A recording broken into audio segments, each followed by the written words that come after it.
Эльбрус МКС на связи. Прием с высоты 400 километров. Рады слышать вас, Эльбрус. Михаил на связи, Геннадий Иванович тоже. Loud and clear.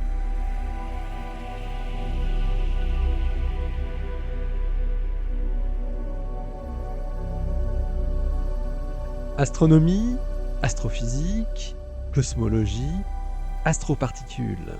Ça se passe là-haut. Et oui, salut à toutes et à tous.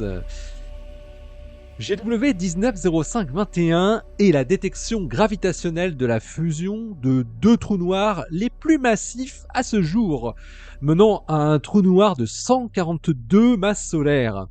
Et bien, plus de 4 ans après sa détection, des physiciens ont réanalysé les données et ils parviennent à isoler le signal de ce qu'on appelle le ring down, qui a suivi tout juste la fusion quelques millisecondes après.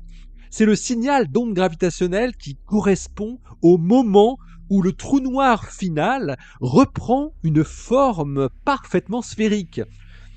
C'est la toute première fois que l'on parvient à observer ce signal spécifique qui nous permet de vérifier à nouveau la théorie de la relativité générale. L'article est paru dans Physical Review Letters la semaine dernière. Depuis les débuts de l'astrophysique des ondes gravitationnelles en 2015, la détection de fusion de trous noirs binaires est devenue un phénomène courant. Les détecteurs LIGO, Virgo et Cagra détectent désormais de telles fusions plusieurs fois par semaine en moyenne. C'est la fréquence des ondes gravitationnelles et la façon dont cette fréquence augmente dans le temps jusqu'au moment de la fusion qui révèlent les masses des deux objets et bien sûr du trou noir unique qui résulte de leur fusion. De manière générale, plus les objets sont massifs et plus leurs orbites sont longues au moment de la fusion, et plus la fréquence de leurs ondes gravitationnelles est basse. Mais la fréquence de GW 190521 était si basse que le système n'est entré dans la plage de sensibilité de LIGO et Virgo qu'au cours de ces deux dernières orbites. Colin Capano de l'Université du Massachusetts à Dartmouth et ses collaborateurs voulaient voir si les ondes gravitationnelles de cet événement pouvaient transporter des informations non seulement sur la période précédant la fusion, mais également sur les instants immédiatement après celle-ci. Alors il faut se rappeler qu'au moment où deux trous noirs fusionnent, le trou noir résultant a une forme non sphérique.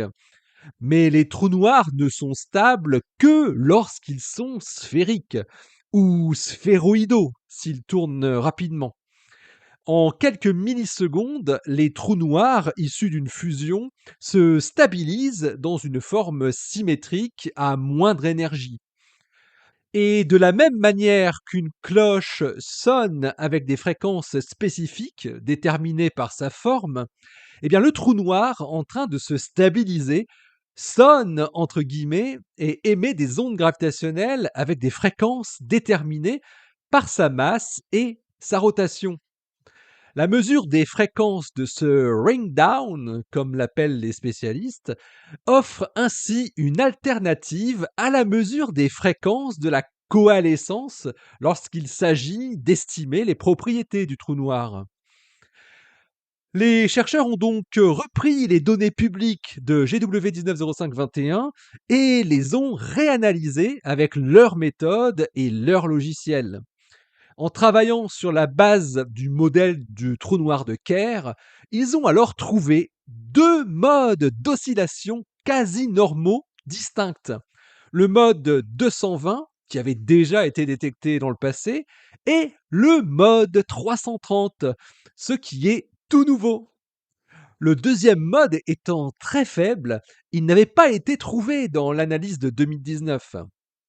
Et grâce à ces deux modes de vibration, Capano et ses collaborateurs arrivent à déterminer les deux paramètres du trou noir, sa masse et son moment cinétique, ce qu'on appelle aussi le spin. Eh bien, ils trouvent une masse redshiftée, c'est-à-dire m facteur de 1 plus z, pour ce trou noir résultant qui vaut 330 avec une incertitude de plus 30 et moins 40, masse solaire. Et un spin, donc sans dimension, qui est égal à J sur M carré, équivaut 0,86, avec une incertitude de plus 0,06 et moins 0,11. La collaboration LIGO et Virgo, dans son analyse de 2019, avait trouvé une masse finale plus faible.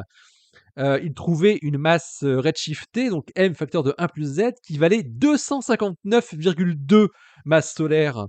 Je vous passe les incertitudes. Et un spin également plus faible, de 0,72. Sachant que ce trou noir se trouve à un redshift Z de 0,82, c'est-à-dire une distance de 5,3 gigaparsecs, il est vraiment pas tout près celui-là. LIGO trouvait donc une masse de 142 masses solaires. Et Capano et son équipe trouvent donc aujourd'hui une masse de 181 masses solaires. Il y a donc un facteur 1,27 en plus par rapport à ce que suggérait l'analyse originale de l'équipe LIGO-Virgo.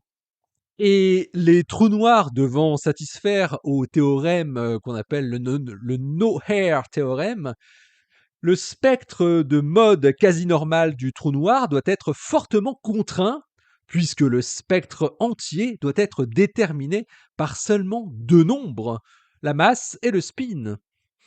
De ce point de vue, les physiciens ne trouvent aucun écart par rapport aux prédictions de la relativité générale. Cette nouvelle analyse montre que les fréquences et les temps d'amortissement des modes quasi normaux sont cohérents avec les prédictions de la théorie d'Einstein et les équations de Roy-Kerr qui décrivent un trou noir en rotation. Le résultat concernant la masse finale et le spin sont quelque peu en contradiction avec la masse et le spin finaux qui étaient déduits en 2019. Capano et ses collaborateurs estiment que les modèles complets de formes d'ondes qui sont utilisés dans les analyses antérieures pouvaient ne pas inclure tous les paramètres physiques pertinents. Et couplé au fait que JW 190521 avait un signal de coalescence très court, cela peut conduire, selon les chercheurs, à des erreurs systématiques pour l'estimation des paramètres. Il cite par exemple le fait que les modèles de forme d'onde utilisés dans l'analyse des collaborations LIGO et Virgo supposent des orbites quasi circulaires. Mais plusieurs études ont indiqué que le système binaire pourrait avoir été excentrique au moment de la fusion. Ces études ont également trouvé des valeurs légèrement plus élevées pour la masse totale du trou noir résultant, ce qui serait cohérent avec cette nouvelle estimation de la masse finale. Pour les chercheurs, les formes d'onde du signal de Ringdown qui sont utilisées dans cette étude sont plus simples et plus robustes que les modèles complets de signal de coalescence pour des signaux comme GW 190521, à condition qu'ils soient appliqués suffisamment tard dans le régime post-fusion. Ici, c'est entre 6 et 12 millisecondes après la fusion que les modes de Ringdown sont détectés. Alors cet argument tendrait à favoriser les estimations qui sont dérivées dans cet article, et une tension existe donc bel et bien entre les deux analyses. Mais Capano et ses collaborateurs précisent qu'une résolution complète de cette tension dépasse le cadre de leur article. Alors, Fortezza et collaborateurs avaient en tout cas prédit en 2015 que pour les trous noirs binaires modérément asymétriques, avec des rapports de masse supérieurs à 1,2, le mode de vibration 330 serait le meilleur mode observable.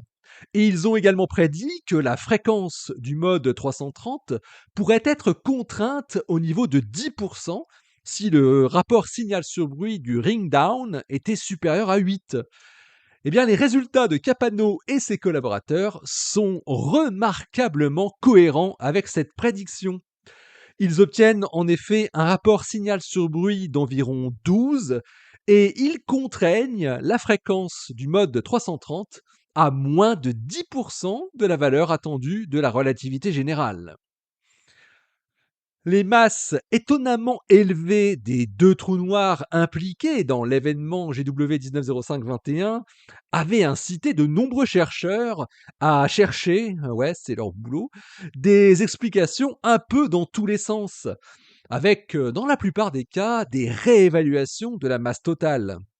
En novembre 2022, nous avions par exemple parlé ici de la solution proposée d'une collision quasi frontale entre les deux trous noirs pour produire ces ondes gravitationnelles GW 1905-21.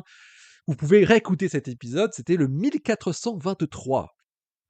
La masse totale trouvée dans ce cas était de seulement 133 masses solaires. Eh bien, le ring down permet donc d'exclure ce type de solution qui avait pourtant un certain attrait. Alors, en résumé, Capano et son équipe ont montré que GW1905-21 présente un mode sous-dominant distinct et qu'il est cohérent avec le mode 330 de ring down d'un trou noir de Kerr. Et ce mode permet de trouver une valeur de masse plus robuste que dans les analyses antérieures, avec une nouvelle valeur 1,27 fois plus élevée que ce que l'on pensait jusqu'alors. Ce trou noir était déjà le plus massif déniché par LIGO. Il semblerait que ça se confirme encore davantage. L'article de Colin Capano et ses collaborateurs est paru dans Physical Review Letters, le volume 131, daté du 28 novembre 2023. Il porte le titre Un spectre de multimode quasi normal à partir d'un trou noir perturbé. Ouais, il est très perturbé celui-là. Allez, d'ici la prochaine, portez-vous bien, restez bien les yeux vers le ciel et restez bien les pieds sur terre. Allez, salut!